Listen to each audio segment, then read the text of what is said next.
Enfim, boa noite, gente. É uma alegria imensa para mim estar aqui expondo a palavra de Deus hoje.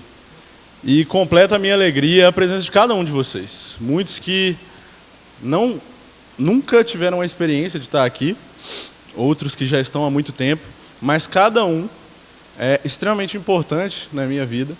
E eu fico muito grato a Deus, de verdade, por ver os rostos de vocês essa noite. Bom, para que vocês não fiquem perdidos, como Caio ficou, a respeito desses atributos de Deus, eu vou defini-los e a gente vai utilizar esses termos durante muito tempo da mensagem. O primeiro é transcendência, que significa exatamente o que excede os limites normais, o que é superior, o que é sublime, que transcende a natureza física das coisas, o que é metafísico, ou que está acima das ideias e dos conhecimentos ordinários. Imanência, ou o que é imanente, é aquilo que está contido na natureza de um ser ou de um objeto, ligado ou conectado à natureza e à experiência, que permanece no âmbito da experiência possível. Essa experiência transcendental, ou experiência transcendente, como diz um crítico de cinema, acontece muito quando estamos assistindo um filme. O cinema, a sétima arte, ela tem essa intenção de fazer com que nós nos sintamos transcendentes, além da nossa realidade. Isso acontece, por exemplo, na ficção científica. E um dos filmes que eu gosto muito de ficção e que me trouxe esse sentimento é o filme A Chegada. Algumas semanas atrás, eu pude reassisti-lo com meu pai, e o enredo do filme, basicamente, se baseia em 12 naves alienígenas que pousam na Terra, uma em cada parte do globo. E aí, estudiosos, cientistas, militares do mundo inteiro se organizam para estudar essas naves. E eles conseguem entrar nela e ter um encontro com aqueles seres alienígenas. Acontece que eles não conseguem se comunicar com esses seres. A voz deles parece um tipo de ruído. E aí eles chamam uma estudiosa das línguas para tentar essa comunicação ainda impossível.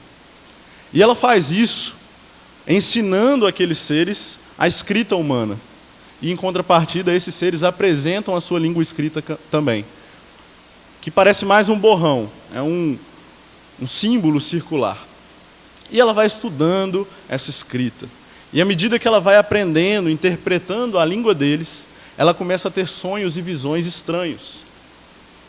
E ela entende, em determinado momento, spoiler para quem não assistiu o filme ainda, que aquela língua faz com que ela possa ver o futuro, transcender o tempo. E como os alienígenas chamam a própria escrita, é uma ferramenta, uma arma abre tempo. Imagine vocês, essa noite, conhecendo uma escrita, uma língua capaz de fazê-los transcender, sair da realidade que nós vivemos hoje, para além do que é material e físico, para além do que é a sua mente possível. O que eu apresento aqui essa noite é uma língua, uma ferramenta capaz de nos fazer transcender. Mas não somente no tempo, não somente para ver o futuro, não somente para ir além do que é físico, mas para algo muito maior e glorioso, o próprio Deus. Aqueles seres aparentemente eram magníficos, inteligentíssimos, capazes de coisas que nós nunca poderíamos ser. Mas existe um ser ainda maior que aqueles seres. E eu apresento vocês a este ser essa noite. Abram comigo a Bíblia de vocês em Êxodo, capítulo 3.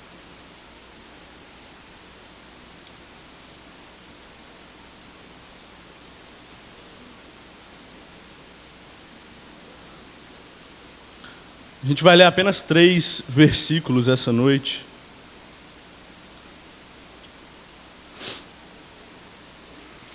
A partir do verso 14.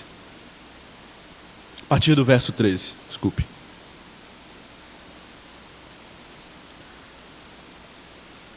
Então disse Moisés a Deus: eis que quando eu for aos filhos de Israel e lhes disser, o Deus de vossos pais me enviou a vocês, e eles me disserem, qual é o nome desse Deus?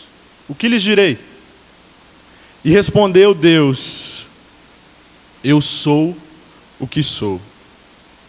E disse mais, assim dirás aos filhos de Israel, o eu sou me enviou a vocês. E disse mais a Moisés, o Deus de vossos pais, o Deus de Abraão, o Deus de Isaque e o Deus de Jacó me enviou a vocês. Este é o meu nome eternamente e este é o meu memorial de geração em geração. Vamos orar? Abaixe sua cabeça um segundo. Senhor, este trabalho é muito difícil. Expor a Tua palavra com fidelidade e mostrar a Tua glória parece ser impossível se o Senhor não estiver aqui essa noite. Mas o Senhor está, e é isso que alegra o meu coração e me tranquiliza nessa mensagem.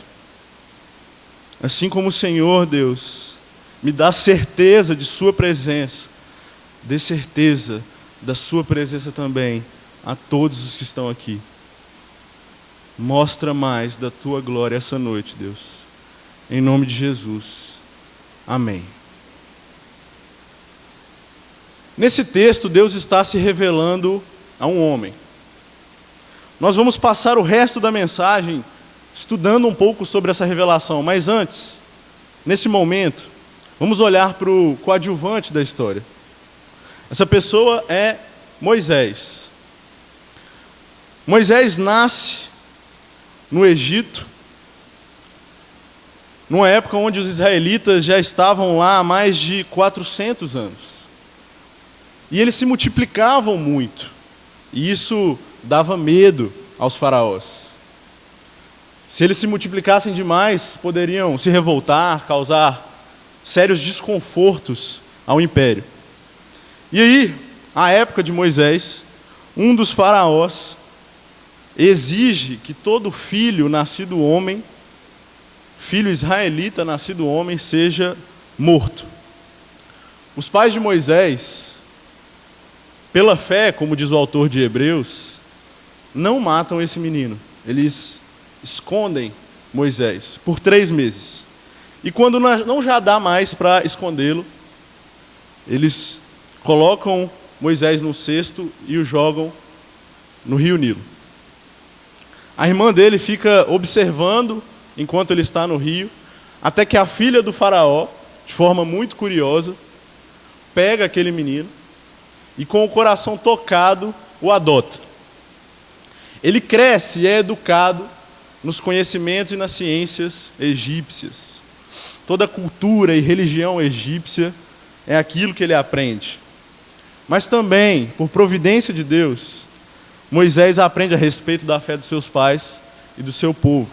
Porque também, curiosamente, para ajudar a cuidar do menino, a filha do faraó chama a própria mãe dele. Quando adulto, Moisés já está sensível aos sofrimentos do seu povo. E em determinado momento, vendo um egípcio oprimir um israelita, Moisés o mata. E com medo das consequências disso, porque ele não passou despercebido, ele foge para o deserto, para Midian. E lá ele se torna um pastor de ovelhas. E durante muito tempo ele permanece assim. Até que um dia, como nós lemos nesse texto, Moisés é surpreendido com a visita, não de um extraterrestre, mas do próprio Deus, que se revela de uma forma extraordinária. E essa revelação de Deus tem pelo menos 2 aspectos. O primeiro deles é o aspecto transcendente. Voltem para o texto comigo. Verso 13. Então disse Moisés a Deus: eis que quando eu for aos filhos de Israel e lhes disser, o Deus de vossos pais me enviou a vocês, e eles me disserem, qual o seu nome? O que eu lhes direi? E respondeu Deus a Moisés: eu sou o que sou. E disse mais: assim dirás aos filhos de Israel, o eu sou me enviou. Se eu pudesse titularizar esse primeiro ponto, eu diria que nós estamos tratando do Deus em si mesmo. Deus convoca Moisés a ir a uma missão. Ele deve voltar até o Egito para resgatar o seu povo. Só que Moisés recua. Afinal de contas, ele era conhecido por todos os egípcios e israelitas, mas essa fama não era boa. Ele havia assassinado um homem lá. Ele estava sendo procurado pelo faraó. Meus irmãos, ele não queria voltar de jeito nenhum. E afinal de contas, se ele voltasse, que credenciais ele tinha para pregar aquele povo? Para dizer àquele povo que viu o próprio Deus e que estava ali para resgatá-lo? E aí, Moisés basicamente antecipa uma pergunta que fariam a ele quando ele chegasse. E quando me perguntarem quem me enviou? Deus. O que eu direi? Qual é o seu nome? Aqui existem pelo menos duas possibilidades para essa pergunta de Moisés. A primeira delas é que aquele povo não sabia o nome de Deus. Em outras palavras, eles literalmente diziam adorar um Deus do qual nem sabiam a identidade. A segunda possibilidade é que, por conta do tempo que eles passaram no Egito, eles se esqueceram do nome de Deus. Independente da circunstância, a pergunta de Moisés é válida e Deus a responde: eu sou o que sou. Essa resposta primeira é incrível, mas ainda não é o nome de Deus. Estudiosos dizem que essa é apenas uma preparação para o verdadeiro nome de Deus. Mas percebam, Deus responde de uma forma fantástica, porque isso quer dizer que mesmo o povo estando no Egito, todo esse tempo, mesmo o povo não sabendo o nome de Deus, ou se esquecendo do nome de Deus, Deus permanecia o mesmo, eterno, autossuficiente, independente, pleno em si mesmo, transcendental a toda criação. Como nós estudamos na semana passada, Deus não muda. E isso ele revela aqui. Não só que ele não havia mudado até aqui, mas que ele não mudaria depois daqui. E é isso que ele diz a Moisés, num primeiro momento. Mas aí vem de fato o nome de Deus. Pois ele continua no texto: assim dirás aos filhos de Israel, eu sou, me enviou a vocês. Na língua hebraica, a tradução desta expressão, Yahvé, é o nome mais conhecido de Deus no Antigo Testamento. Significa literalmente, meus irmãos, eu sou. E essa não é a primeira vez que esse nome aparece aqui. Apesar de Moisés questionar Deus a respeito disso, apesar da possibilidade dos israelitas não lembrarem desse nome, como diz o comentarista do texto, Peter Enns, o nome de Deus Yahvé não pode ter sido revelado aqui, afinal de contas ele havia sido usado regularmente antes na Escritura Sagrada. Assim, o propósito dos versos 14 e 15 não é introduzir um novo nome, mas sublinhar a identidade precisa desse Deus que se dirige a Moisés. E essa revelação é grandiosa demais. É uma experiência muito maior do que aqueles militares e cientistas podem ter sentido ao ver aquelas naves pousando sobre a terra. E a Bíblia versos antes diz que Moisés cobre o rosto, porque teve medo de olhar para Deus. Esse nome que Deus revela já era conhecido pelos pais de Moisés e de Israel. Pelos patriarcas ele já era conhecido, como a Bíblia revela no livro de Gênesis. Mas agora, Moisés está diante do próprio Deus. E ele diz: eu sou o grande Yahvé. Eu sou o eu sou. Não há nada exterior a mim que me defina, senão eu mesmo. Este é o Deus em si mesmo. E a própria revelação de Deus é Deus. O nome de Deus é Deus. E Deus é o seu próprio nome. Eu sou.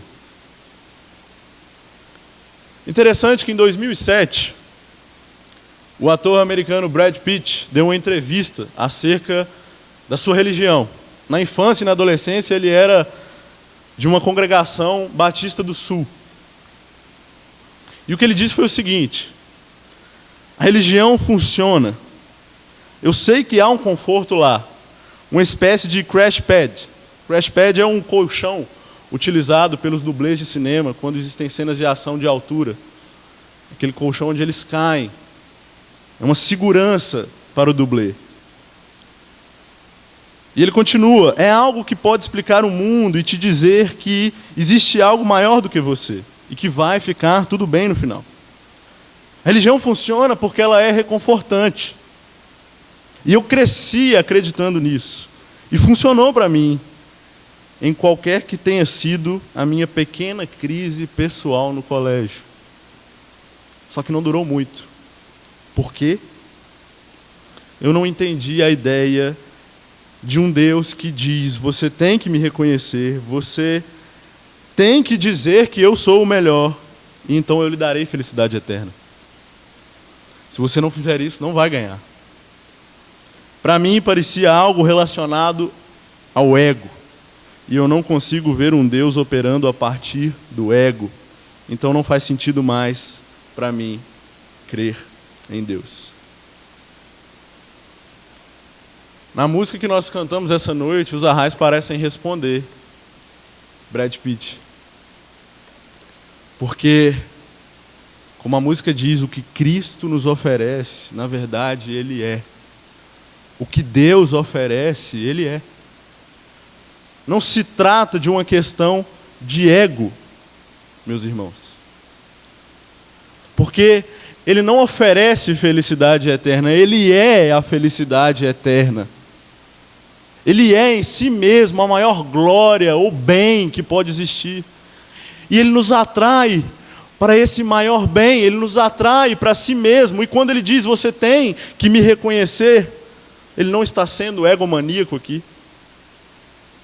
Ele está te apontando e te levando para a única coisa de fato que pode ser a plenitude e a felicidade eterna para cada um de nós. Como diz John Piper, não há nada fora de Deus que seja melhor do que Deus. Ao tratar de transcendência, muitos filósofos erraram porque partiam da imanência para encontrá-la. Kant, por exemplo, fez isso se utilizando da moral. Hegel se utilizou dos processos históricos. Alguns que conhecem entendem um pouco mais do que eu estou falando. Mas para os racionalistas, por exemplo, a razão transcendia. Para os romancistas, as paixões transcendiam. Hoje nos filmes nós podemos ver isso também. Aqueles que já assistiram à Origem vão perceber: a mente transcende. Ou aquele outro filme, Interestelar, o sentimento transcende tempo e espaço. Mas todos eles, como Brad Pitt e como nós muitas vezes, tropeçam, vez por outra, no que é a transcendência de Deus. Com Moisés é diferente. O próprio ser transcendental veio e se revelou para ele. Não há busca de Moisés. Inclusive, meus irmãos, na maioria das vezes não há busca nenhuma da nossa parte. a Deus. É Ele quem nos encontra de forma inexplicável, de forma absurda, mas é Ele quem nos encontra. E o que está descrito aqui, o que a Escritura diz a respeito de Deus, não pode ter vindo de homem algum.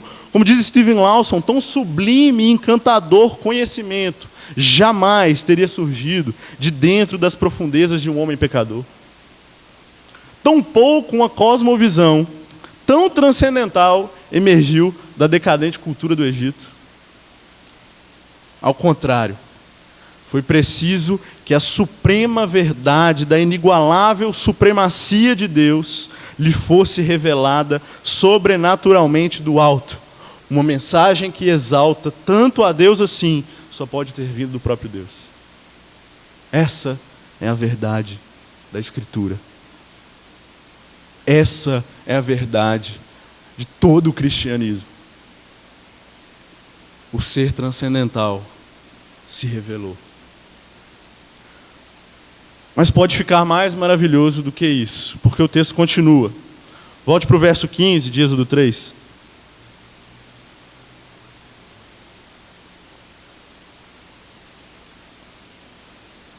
E Deus disse mais a Moisés: assim dirás aos filhos de Israel: o Senhor Deus de vossos pais, o Deus de Abraão, o Deus de Isaque e o Deus de Jacó, me enviou a vocês.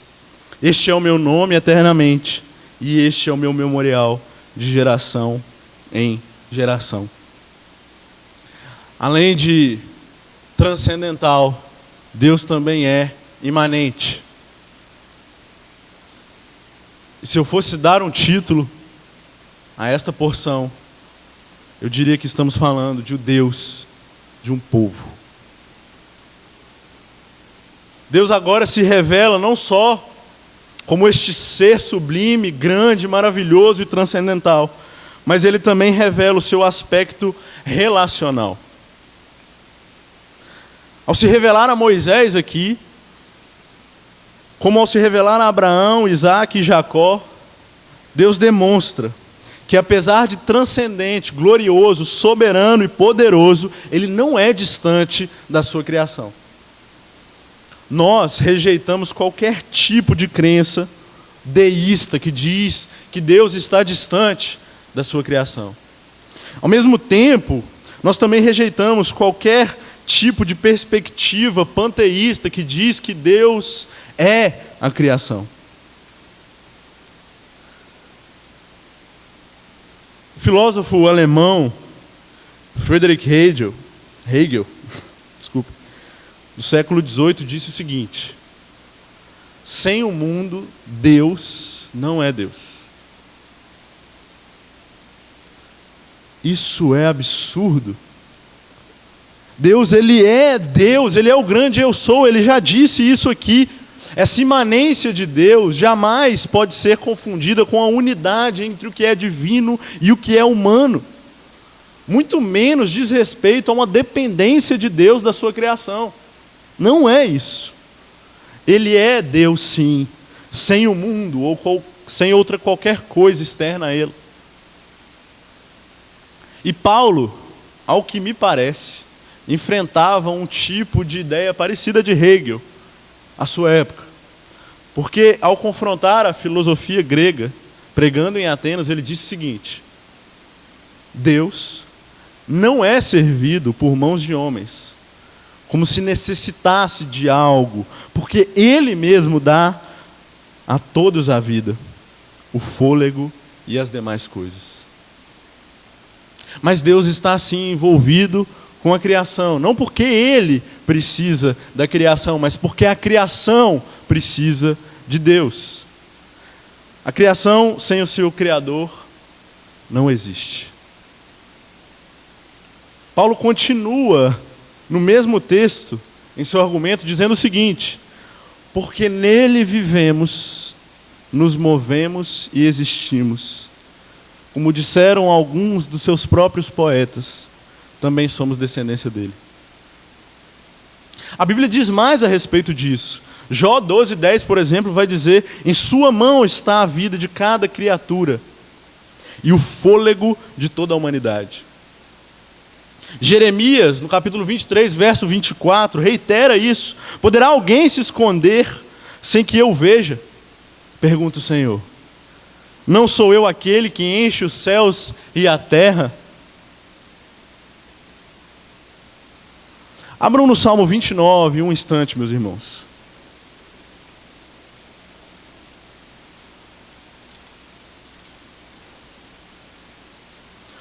Olha o que diz o texto. Atribuam ao Senhor, ó seres celestiais. Atribuam ao Senhor glória e força. Atribuam ao Senhor a glória que o seu nome merece. Adorem o Senhor no esplendor dos seus santuários. A voz do Senhor ressoa sobre as águas. O Deus da glória troveja. O Senhor troveja sobre as muitas águas. A voz do Senhor é poderosa e majestosa. Ela quebra os cedros e o Senhor despedaça os cedros do Líbano. Ele faz o Líbano saltar como um bezerro, o Sirion como um novilho selvagem. A voz do Senhor corta os céus com raios flamejantes. A voz do Senhor faz tremer o deserto. O Senhor faz tremer o deserto de Cádiz. A voz do Senhor retorce os carvalhos e despe as florestas. E no seu templo todos clamam glória. Tudo acontece pela voz do Senhor. Na criação foi a palavra que trouxe à existência todas as coisas. A voz do Senhor. Portanto, sim, ele se relaciona com a criação. E mais, ele sustenta a criação. Se Deus hoje retirasse a sua presença de 1 centímetro sequer do universo, caos. Nós estamos aqui essa noite porque Ele nos sustenta. Essa é a verdade da Escritura. E além de haver relação de Deus com a sua criação, há também relação de Deus com a criatura, conosco. Essa verdade da imanência é a base, por exemplo, dos frequentes antropomorfismos nas Escrituras. Quando Deus refere-se a si mesmo como face, ou quando o salmista deseja contemplar a face de Deus, o anjo da sua face, ele fala das suas pálpebras, faz menção às meninas a menina dos seus olhos, dos seus ouvidos, nariz, boca, lábios, pescoços, braço, mão direita, dedo, coração, intestino, peito, pé. A Bíblia traz inúmeros exemplos disso, mas não porque devemos de fato interpretar isso de forma literal, como se Deus tivesse alguma dessas coisas, mas porque Ele se relaciona de forma tão profunda e íntima com a sua criação, que Ele traz a nós toda essa visão próxima de Deus com o homem. Essa similaridade é tão estreita e grande ao mesmo tempo que nós conseguimos enxergar Deus assumindo carne humana, o infinito unindo-se ao finito, o eterno prendendo-se ao tempo, o Verbo se tornando carne, habitando entre nós. E nós vimos a sua glória como a glória do unigênito do Pai, cheio de graça e verdade. É o que diz em João, capítulo 1. Além desse aspecto de imanência na criação e na criatura, também nos é revelado aqui em Êxodo que Deus escolhe um povo e faz uma aliança com ele. Não só se relaciona, mas é próximo. Como diz Augusto Nicodemos, havia grandes nações naquela época, mas a aliança não foi feita com nenhuma daquelas culturas grandiosas e avançadas. Não. Deus chamou dentre toda a humanidade exatamente o povo descendente de um homem desconhecido na terra de Ur dos caldeus. Deus entrou em aliança com Abraão e lhe disse que ele e os seus adorariam apenas a Deus e não teriam outros deuses, e teriam de obedecer às suas leis, e em decorrência disso, o Salvador do mundo sairia do meio deles. É isso que Deus quer trazer à memória de Moisés nessa revelação. Quando fala de Abraão, de Isaac, de Jacó, dos patriarcas, de seus pais, é isso que Deus quer dizer a Moisés. Então, em Êxodo, nós temos Deus identificando a si mesmo de duas formas. Primeiro, ele diz a Moisés que é o Deus que transcende todas as coisas, que existe em si mesmo e que não precisa de nada a fim de ser quem é e de fazer o que planeja fazer. E também diz que é o Deus da aliança que está com o povo dele. Meus irmãos, nenhuma outra religião na face da terra tem uma perspectiva como essa a respeito do divino. A fé que nós defendemos é única. Ela começa e ela termina com a revelação de um caráter majestoso e ao mesmo tempo misterioso de um Deus belo e próximo a nós. E o texto termina assim: este é o meu nome eternamente, e este é meu memorial de geração em geração. Como observa o comentarista Peter Enns, mais uma vez, a frase ou a expressão para sempre, no verso 15, provavelmente se refere à perpetuidade do nome de Deus através de todos os tempos, isto é, para trás e para frente. O que isso significa para Moisés? Que o Deus de Abraão ainda era o Deus de Abraão e que a aliança dele com o povo estava intacta. Para nós, o que isso significa hoje? Que o Deus de Abraão ainda é o mesmo Deus. E quanto à aliança, nós a celebramos, meus irmãos, uma vez ao mês, aqui nesta igreja. Quando nós nos lembramos da noite em que o nosso Senhor Jesus foi traído, Ele tomou o pão e o cálice e disse: este é o cálice da nova aliança, no meu sangue derramado em favor de vocês. Nicodemos, a respeito disso, diz o seguinte: essa aliança é nova no sentido de que não é mais com uma nação, mas ela é com o povo espiritual de Deus, que se reúne ao redor de toda a terra, a igreja do Senhor, que inclui pessoas de todas as nações. Todos nós aqui, todos nós que somos igreja de Deus, fazemos parte dessa aliança. E meus irmãos, é o mesmo Deus, é a mesma aliança. Mas essa aliança foi renovada. Ela saiu dos ventres de Israel. E ela nos alcançou, todos nós aqui, essa noite. Que estávamos outrora fora daquela nação. A não ser que tenha algum israelita aqui de fato. Mas nós fomos alcançados como povo de Deus. Que aplicações essas duas verdades têm para nós hoje? Afinal de contas, esse final de semana vai acabar, segunda-feira voltamos a trabalhar, a estudar, encararemos de novo o mundo lá fora. E um mundo que muitas vezes não reconhece esse Deus. Como aplicar esses aspectos, esses atributos de Deus à nossa vida? O primeiro, a primeira aplicação que eu posso fazer é a adoração. Adoração.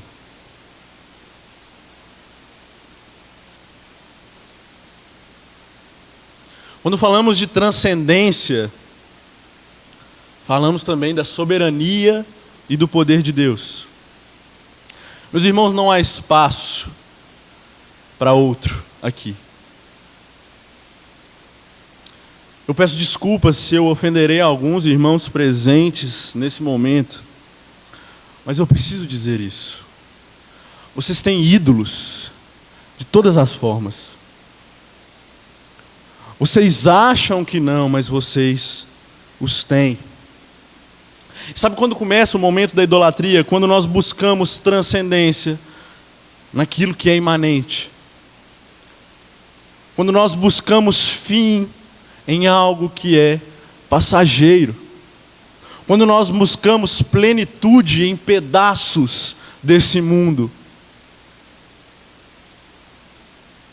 Talvez você adore pessoas, talvez você adore coisas, talvez você adore ideologias, talvez você adore a si mesmo.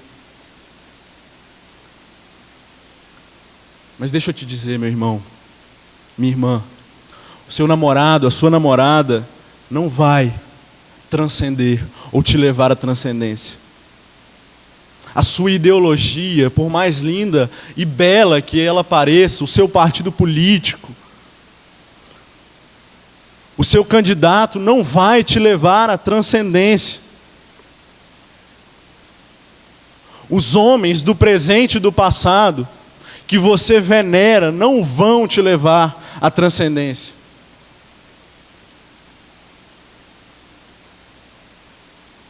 Não é Paulo, não é Tiago, não é Maria, não é Pedro, não é Renan, não sou eu, não é nenhum outro homem ou mulher. Nenhuma coisa, o seu dinheiro, que tudo pode comprar nessa terra, jamais vai te levar à transcendência também. Acredite ou não, ele vai ter fim. E ele vai ter fim aqui. E meus irmãos, Deus não enviou a nós Moisés, Elias, Abraão. Ele não enviou a nós nenhum desses homens, ele veio pessoalmente até nós. Ele se encarnou e veio. Não há espaço aqui para outro senão o próprio Deus. Esse é o fim em si mesmo. Ou jamais pode ser um fim, ou mesmo início. Mas o ápice de toda a história da humanidade está na cruz, em Cristo. E nada mais ocupou aquela cruz por mim e por você. Nem mesmo você. E isso porque Cristo morreu em nosso lugar. Pare de adorar todas essas coisas. Largue mão daquilo que é um ídolo para você. Abandone. Arranque do seu coração, ou peça para Deus arrancá-lo do seu coração. Jogue fora, perca todo o seu dinheiro se necessário. Como Jesus disse ao jovem rico, abandone tudo para segui-lo, porque só há plenitude nele. E ele veio, meus irmãos, e não pediu nada de nós. Não pediu palácios, ouro, reino. Ele só se entregou. Que nós possamos adorá-lo. A segunda aplicação que eu posso fazer aqui é a respeito da nossa esperança. Onde você tem depositado as suas esperanças? Ou talvez você não tenha mais esperanças. Talvez um sofrimento tão grande aflige você que não tem mais esperanças. Ou talvez tenha muita esperança em si mesmo. Talvez tenha muita esperança no próximo candidato que vencer as eleições. Talvez você tenha esperança na mão invisível do mercado. Meus irmãos, vocês vão se frustrar dia após dia com todas essas coisas. O povo estava no Egito. se realmente esqueceram o nome de Deus, eu nem posso imaginar onde eles estavam depositando as suas esperanças. Mas o fato é que eles estavam sendo oprimidos, eles estavam sofrendo. E o que iria salvá-los? Quem? Perceba, não é Moisés. Aqueles homens, meus irmãos, se confiassem em Moisés, estariam perdidos também. Não é Moisés que vai resgatar aquele povo, é o próprio Deus. E meus irmãos, ai daquele povo, se não depositar suas esperanças em Deus. Permaneceriam ali, afundariam no mar, passariam fome no deserto, se perderiam, jamais encontrariam o destino final para onde Deus estava enviando eles. Mas, se nós temos esperança em Deus, se nós seguimos a Ele, ao lado de Moisés, ao lado dos apóstolos, se nós olhamos para a frente e vemos que aquele que nos guia é o próprio Deus, é Cristo, nós chegaremos, meus irmãos, lá. Nós chegaremos na terra prometida, na nova Jerusalém, e desfrutaremos da glória de Deus na eternidade, o bem em si mesmo, o próprio Deus conosco. Terceira aplicação diz respeito ao nosso conhecimento. Você tem se esforçado minimamente para conhecer a Deus?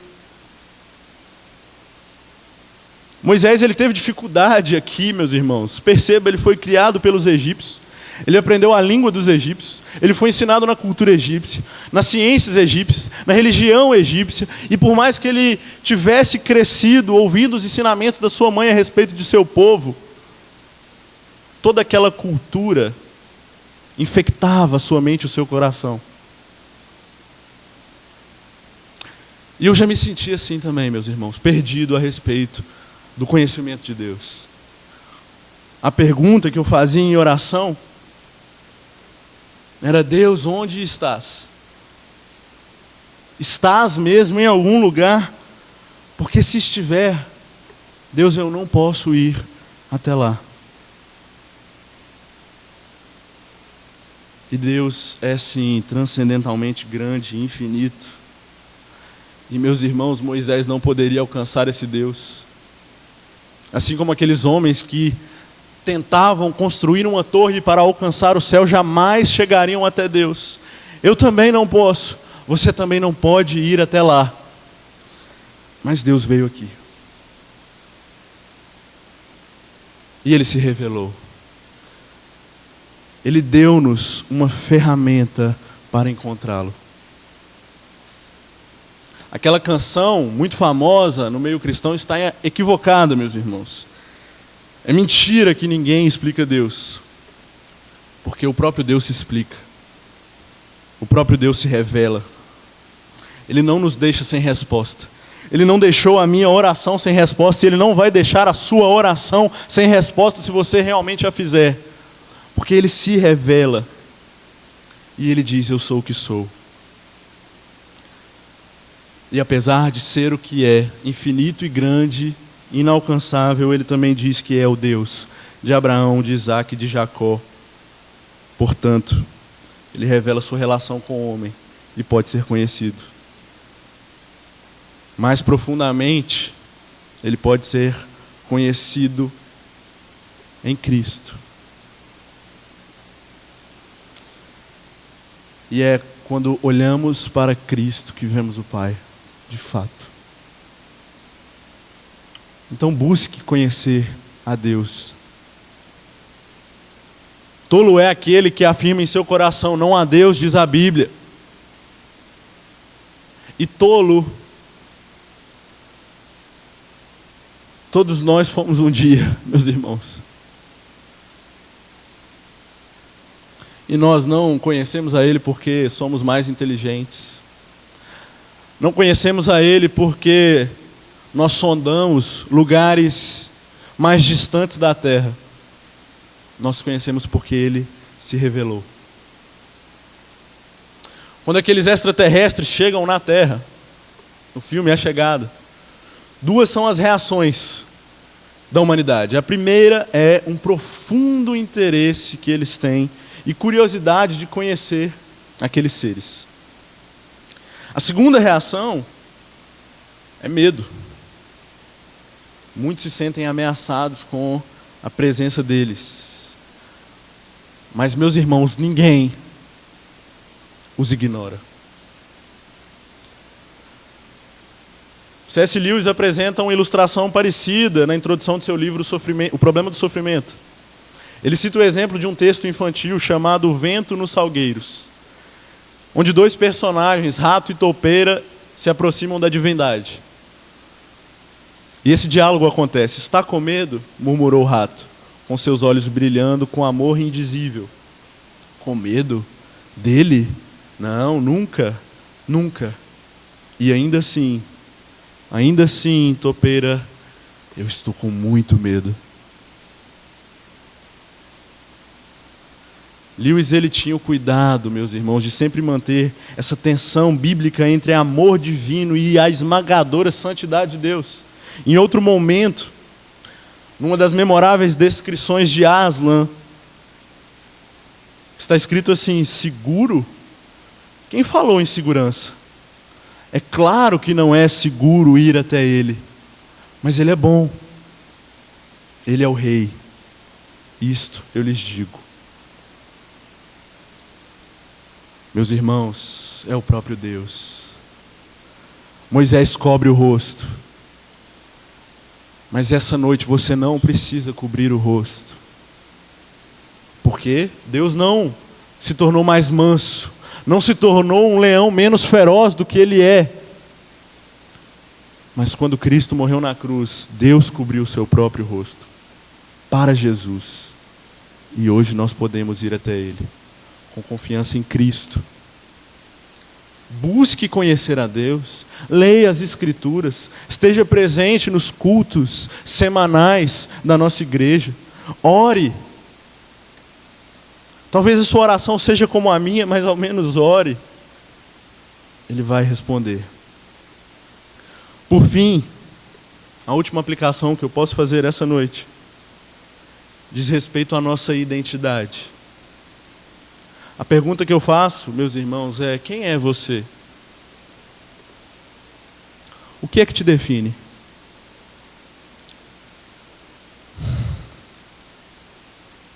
No livro A Viagem do Peregrino da Alvorada, indicação do meu irmão Lucas, inclusive, C.S. Lewis nos oferece uma imagem poderosa da regeneração pessoal. Esse momento começa com Eustáquio, um personagem do livro, um menino desagradável que se vê em posse de uma grande fortuna. É o seu ídolo. Ele adora aquelas riquezas e ele imagina a vida e os confortos que ele poderá desfrutar com tamanha riqueza. E ele adormece com o seu tesouro. Mas quando ele acorda, meus irmãos, Eustáquio não é mais um garoto. Ele é um dragão. A manifestação externa da sua própria ganância, do seu próprio egoísmo, da sua própria idolatria. Um bracelete de ouro que ele havia colocado em seu braço, agora aperta a pata de dragão, com uma dor insuportável. E pior a essa dor física, é a dor de estar agora isolado de toda a humanidade, pois ele não é mais gente. Ele chora muito. E aí, em misericórdia e compaixão surge um outro. Aslan, o grande leão, rei de Nárnia, chega e conduz Eustáquio para o jardim no alto da montanha. E depois há uma nascente de água no centro do jardim. E Eustáquio pensa: se eu pudesse ao menos mergulhar nessa água. a dor dessa minha pata cessaria. Mas Aslan diz, não, você primeiro precisa ser despido. E aí, após um momento de confusão, Eustáquio lembra que ele é um dragão. E um dragão, como as cobras, podem trocar de pele. E ele começa, com as suas garras afiadas, tentar arrancar a sua própria pele. Mas ele descobre que embaixo da pele que arranca, existe uma outra, horrível, escamosa e dura. Ele não consegue. Ele nunca conseguiria. Mas o leão diz, eu tiro a sua pele. Eustáquio estava tão desesperado que, apesar do medo das garras do leão, ele se deita no chão e espera que o leão arranque sua pele. A primeira unhada que ele me deu foi tão funda que julguei ter me atingido o coração. E quando começou a tirar minha pele, senti a pior dor da minha vida. A única coisa que me fazia aguentar era o prazer de sentir que minha pele estava sendo tirada. E ali estava eu também, macio e delicado como um frango depenado, e muito menor do que antes. Nessa altura o leão me agarrou. Eu não gostei muito porque estava todo sensível sem minha pele. E ele me atirou dentro d'água. A princípio ardeu, mas em seguida foi uma delícia. Quando eu comecei a nadar, reparei que a dor do braço havia desaparecido completamente. Eu compreendi a razão. Eu tinha voltado a ser gente. Depois de certo tempo, o leão me tirou da água e me vestiu. Meus irmãos, será que não somos como Eustáquio? Será que não somos esse arrogante egoísta, com uma pele tão dura, mas tão dura e tão horrível ao mesmo tempo? E quando nos deparamos com essa cena, quando estamos de frente ao espelho e vemos essa criatura abominável que nós de fato somos, homens pecadores, nossa intenção é tentar tirar essa pele, mas não conseguimos. E dia após dia o pecado toma conta de nós. A verdade é que Deus, o leão de Judá, nos chama para o jardim construído na montanha. E Ele tira essa pele de dragão. E é Ele quem nos dá a identidade. Eustáquio não era um dragão, mas ele era um menino que nadava nas águas vivas do jardim. Você já teve essa experiência? Essa experiência transcendental de fato.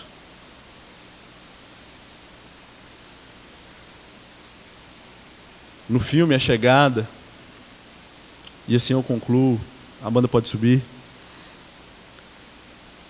A personagem principal está um pouco confusa, já ao final do filme. E aqueles que odeiam spoiler vão me odiar nesse momento. Os peritos e militares, os estudiosos estão falando coisas a respeito desses seres alienígenas. Eles são ameaçadores. Eles não vieram em paz, eles querem nos destruir, é o que eles dizem. Todos emitem um pouco de opinião. Ontem Rafael, pregando aqui, falou um pouco em sua mensagem sobre aquilo que as pessoas dizem a respeito de Jesus atualmente. Um grande homem, um doutrinador político, um revolucionário. Todos emitindo suas opiniões vez por vez, dizem conhecê-lo, dizem isso, dizem aquilo. E aí essa personagem do filme A Chegada toma uma decisão. Ao invés dela procurar alguém, Ao invés dela procurar alguma coisa a respeito deles, ela toma uma atitude extraordinária. Ela vai sozinha até a nave para se encontrar com aqueles seres. Ela não vai buscar um terceiro. Ela não ouve o que todos estão dizendo a respeito desses seres. O coração dela aponta para outra direção. Aqueles seres parecem chamá-la, convidá-la a entrar. E ela vai, se encontra com eles. E ela descobre. Eles não são ameaçadores. Eles não vieram em guerra.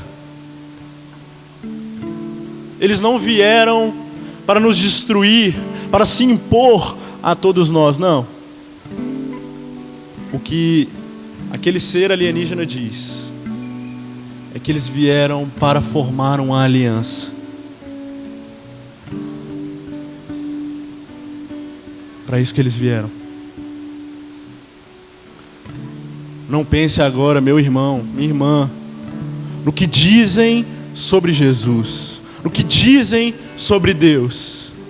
Talvez você inclusive questione o que eu tenho dito aqui essa noite sobre Deus e sobre Jesus. Tudo bem.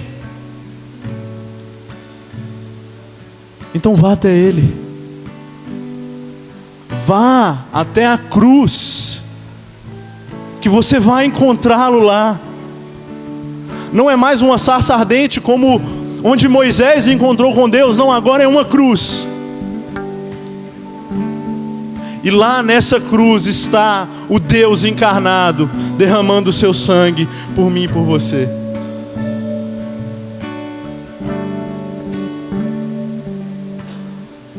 Você quer perguntar a quem? A Abraão, a Moisés, a Isaac, a Maria, a Pedro, a Paulo, a mim. Onde está Deus? A resposta será a mesma. Tudo converge na cruz. Toda a escritura, a história da humanidade, da redenção, está apontando para a cruz. E para ela eu também aponto essa noite. Então vá até a cruz. Se ajoelhe.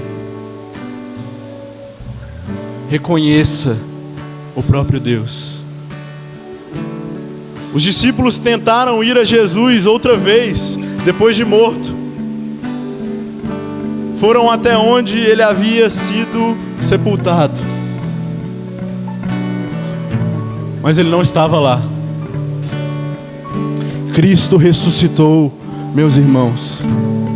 E sabe qual é a nossa esperança final? Ressuscitarmos com Ele. E na glória, vivermos e desfrutarmos daquilo que na cruz Ele alcançou. E concluir na eternidade essa aliança que Ele fez conosco. Abaixe sua cabeça nesse momento.